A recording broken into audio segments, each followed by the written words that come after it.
Les matins de France Culture, Guillaume Erner. Depuis lundi, plusieurs ministres sont auditionnés dans le cadre de la commission d'enquête parlementaire sur le chlordécone, un pesticide toxique utilisé pendant plus de 20 ans aux Antilles dans les bananeraies. Aujourd'hui, une grande partie de la population des cultures et de l'élevage est contaminée par le chlordécone. Lors de son audition mardi, Annick Girardin, la ministre des Outre-mer, a reconnu que la responsabilité de l'État était, je cite, certaine, reconnue et engagée. Bonjour Malcolm Ferdinand, vous êtes ingénieur en environnement, chercheur au CNRS et vous avez publié Une écologie décoloniale, penser l'écologie depuis le monde caribéen aux éditions du Seuil. Du début des années 70 au début des années 90, pendant plus de 20 ans, on a utilisé du chlordécone. Expliquez-nous à quoi il servait et pourquoi cela a duré aussi longtemps. Alors bonjour, le chlordécone est un pesticide organochloré qui a servi à lutter contre le charançon du bananier pendant 20 ans, une petite poudre blanche qui était répandue à la base des bananiers. Et cette utilisation pendant 20 ans a entraîné une contamination ayant 3 caractéristiques principales. Elle est durable, donc elle reste dans les sols pendant peut-être plusieurs siècles. Aujourd'hui, on n'a pas encore de moyens avérés de dépollution.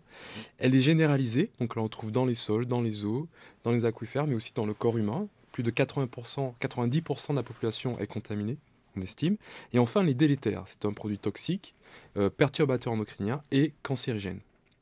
Et alors, pourquoi ce produit toxique a été utilisé pendant aussi longtemps? Est-ce qu'on le savait, Malcolm Ferdinand? Est-ce qu'on l'a découvert sur le tard? Bref, quelle est la responsabilité des différents acteurs dans ce qui est aujourd'hui une catastrophe et un scandale sanitaire? La question est oui, on le savait. Et pour comprendre cette histoire, il faut aller regarder du côté des États-Unis. En 75, donc c'est là que le chlordécone était produit. De 75 et un peu avant, la production a été interrompue, a été arrêtée aux États-Unis pour suspicion et pour cause sanitaire. Or, ce qu'on constate, c'est que de 72 à 93, elle a été autorisée et continuée aux Antilles et en France. Même après l'arrêt de la production aux États-Unis, le chlordécone a été produit sur le sol français à partir d'une usine basée à Béziers. Et du coup, la population, les Antillais, ne comprennent pas pourquoi ce produit qui était connu comme étant toxique a été autorisé, a été utilisé jusqu'à officiellement 93, mais la commission d'enquête parlementaire nous montre que possiblement après. Mais alors qu'est-ce qu'on racontait à l'époque, Malcolm Ferdinand? Il y a toujours des justifications. Pour l'amiante, il y a eu des justifications. Là, quel était le discours conservé aux Antillais? Le discours conservé était celui-ci.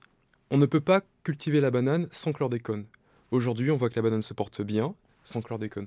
Donc on voit très bien que c'est un discours qui était faux. Alors comment on lutte contre le charançon? Aujourd'hui, on utilise des moyens organiques, on va dire, avec un système de piégeage, qui sont les moyens qui étaient déjà utilisés avant, avec quelques perfectionnements aujourd'hui, mais à un moment donné, certaines personnes ont mis en avant ce choix chimique qui, en 20 ans, a peut-être pollué nos terres pour plusieurs centaines de siècles et bafoué la santé des Antilles. Et oui, parce qu'aujourd'hui, il faut expliquer, Malcolm Ferdinand, quelles sont les conséquences de l'utilisation du chlordécone sur les Antilles et les Antillais. Et il y a énormément de gens malades. Alors, ce qu'on sait aujourd'hui, on sait que le chlordécone ralentit le développement cognitif des enfants. Il faut savoir qu'on trouve du chlordécone dans le cordon ombilical, dans les cordons ombilicaux des Antillais, ce qui est quelque chose d'extrêmement grave. On sait aussi que le chlordécone augmente les chances de cancer, de survenue de cancer de la prostate et de récidive. Il faut savoir que les Antillais présentent un des taux de cancer de la prostate les plus élevés au monde. Donc c'est des choses qui ajoutent finalement à cette situation extrêmement grave.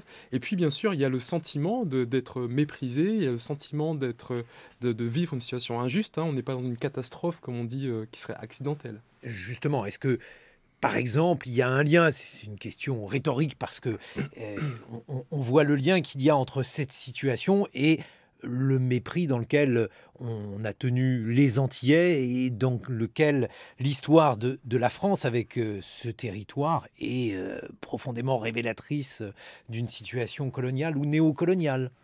Donc, il y a plusieurs niveaux. Il y a d'abord effectivement ce sentiment d'être méprisé par le pouvoir central, on va dire, hexagonale et que plusieurs personnes se disent mais ça ne se passerait pas si ce n'était pas les Antilles. Et puis il y a l'organisation même du territoire des Antilles basée à partir de monocultures d'exportation, des monocultures qui sont héritées de ce que j'appelle la constitution coloniale esclavagiste des Antilles, et que le chlordécone est un symbole de tout ça.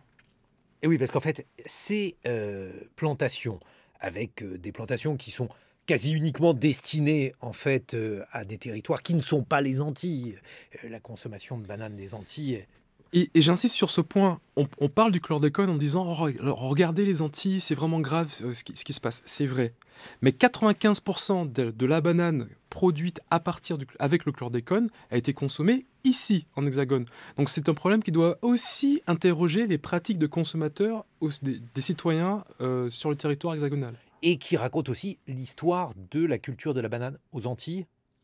Oui, tout à fait, tout à fait. Puisque celle-ci a été principalement cultivée par ceux qu'on appelle des béquets, Malcolm Ferdinand. Oui, après, ça va au-delà de ça. Autrement dit, des propriétaires blancs créoles. Oui, voilà. Mais ça va au-delà de ça. Que ce soit béquet ou non béquet, il y a une manière d'habiter la Terre qui est à repenser. Il faut pouvoir penser l'après-chlordécone.